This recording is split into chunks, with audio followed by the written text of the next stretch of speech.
Selanjutnya, sambutan Kepala Lembaga Layanan Pendidikan Tinggi atau disingkat LLDikti Wilayah 3 DKI Jakarta oleh yang terhormat Dr. Insinyur Paristianti Nurwardani MP. Dalam hal ini akan diwakili oleh Bapak Trimunanto SEMAK selaku Koordinator Peningkatan Mutu Pembelajaran dan Kemahasiswaan.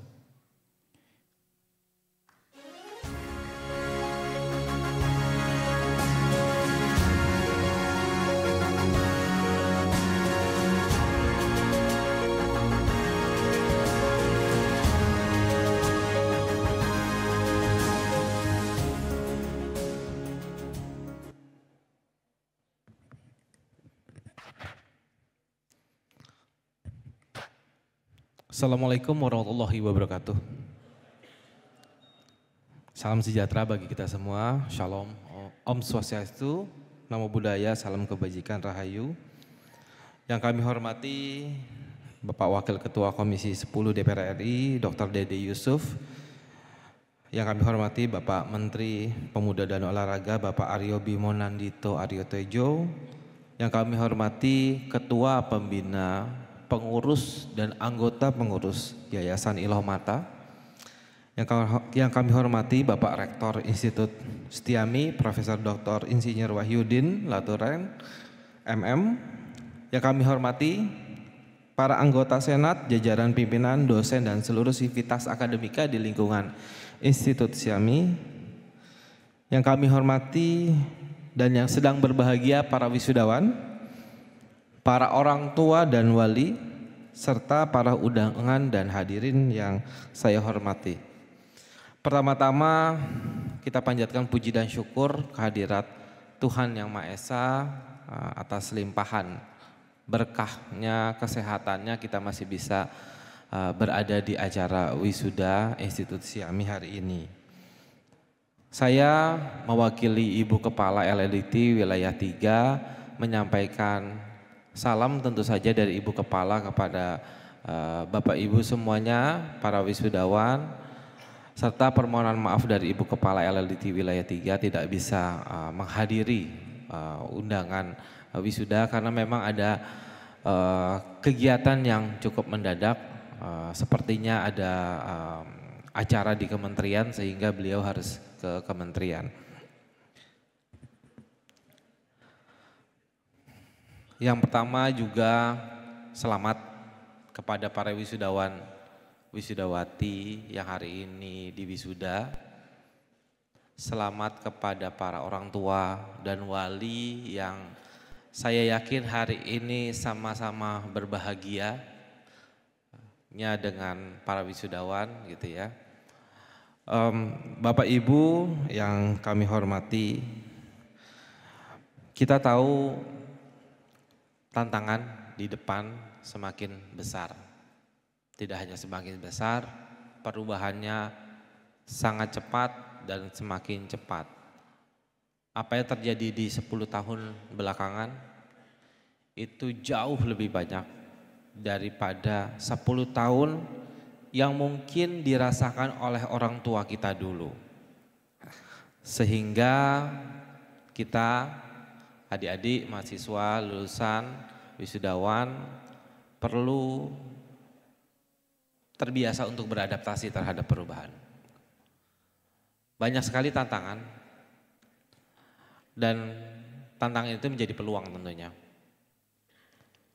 Artificial intelligence, akhir-akhir ini kita tahu dengan ChatGPT-nya gitu ya. Cyber security, kita sering mendengar pencurian data dan lain-lain. Big data, di mana semua data sudah semakin berkaitan gitu ya, seperti rantai saling berkaitan semua data membentuk big data. Dan tentu saja kalau kita bicara konteksnya ilmu sosial dan ilmu manajemen, banyak sekali perubahan-perubahan sosial akibat disrupsi teknologi gitu ya.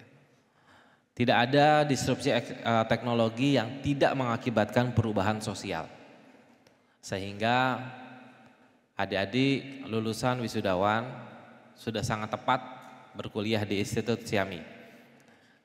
Karena memang fokus pada tadi disampaikan oleh Bapak Ketua Yayasan dan juga Pak Rektor di bidang komunikasi, pajak begitu ya. Sehingga ini menjadi bekal yang sangat berharga bagi para wisudawan. Kalau kita lihat tadi visi dari Institut Siami salah satunya adalah berdaya saing gitu ya.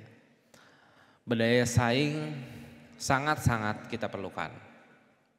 Tapi harap diingat,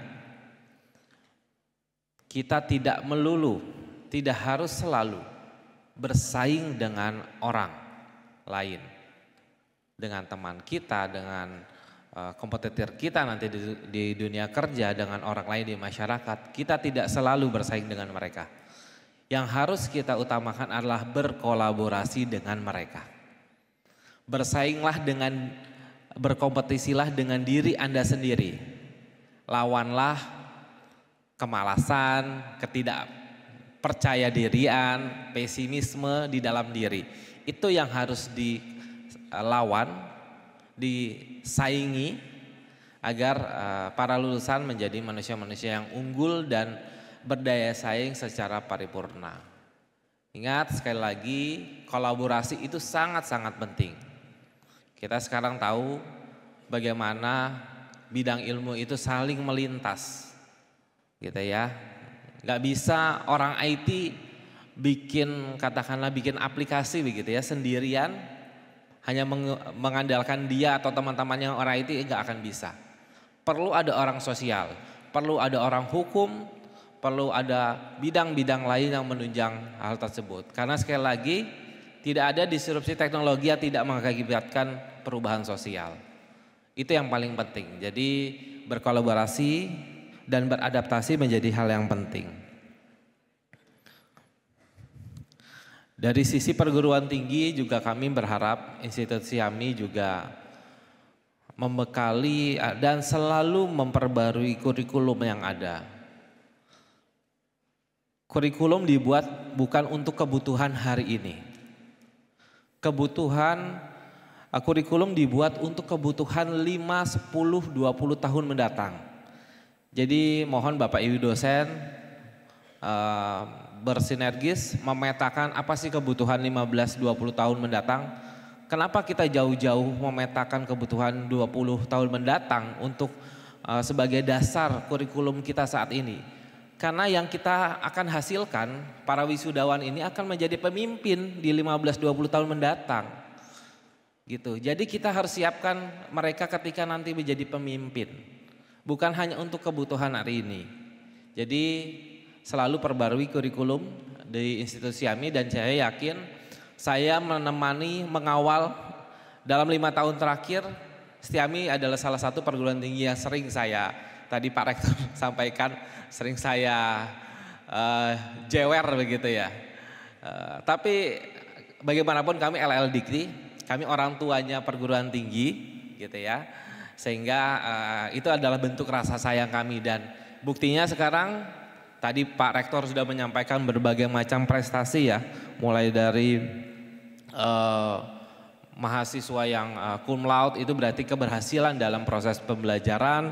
Lalu juga akreditasi perpustakaan, lalu juga pembinaan kemahasiswaan yang salah satunya tadi ada Mas yang peraih medali di SEA Games, itu juga bukti pembinaan dari Setiami. Dan tentu juga juara-juara lainnya yang saya sudah lihat di bidang komunikasi dan publik relasi.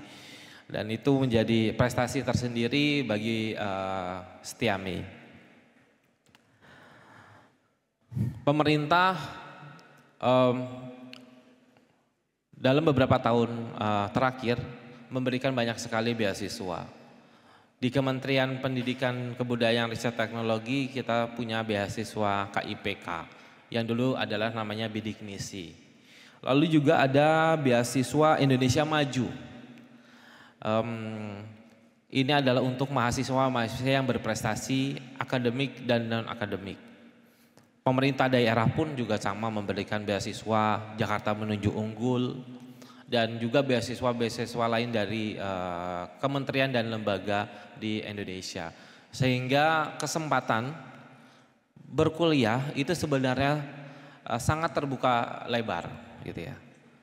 Tapi yang perlu diingat ketika nanti mungkin para wisudawan punya adik-adik yang sedang kuliah, para orang tua memiliki anak-anak yang masih kuliah, mohon dijaga anak-anak yang sedang mendapatkan beasiswa, pastikan mereka tetap berprestasi begitu ya. Karena negara memberikan bantuan beasiswa agar mereka berprestasi, bukan hanya untuk mereka bersekolah, berkuliah, tapi untuk mereka juga berprestasi baik akademik maupun non-akademik.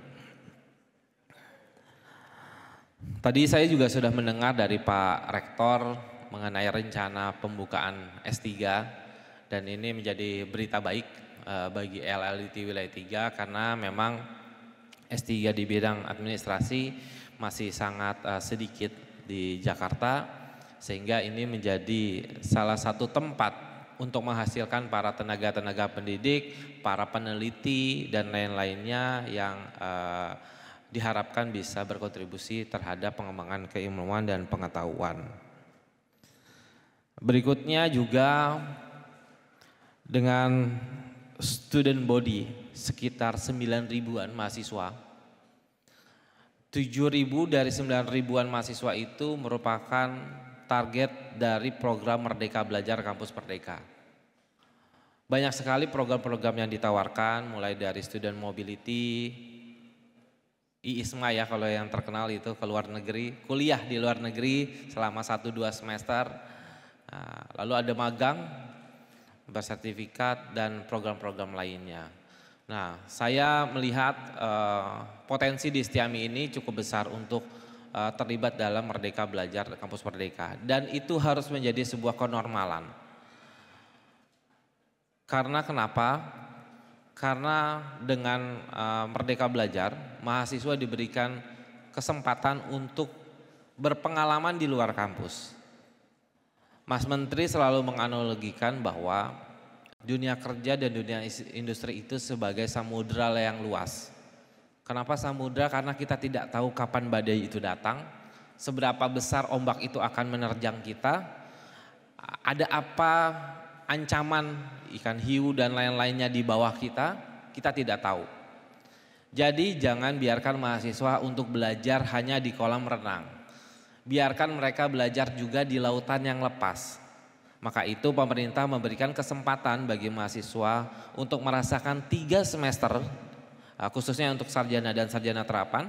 Sarjana dan sarjana terapan 3 semester untuk berkegiatan di luar prodinya, bahkan di luar kampus. Dan itu mohon dimanfaatkan dengan baik bagi para mahasiswa.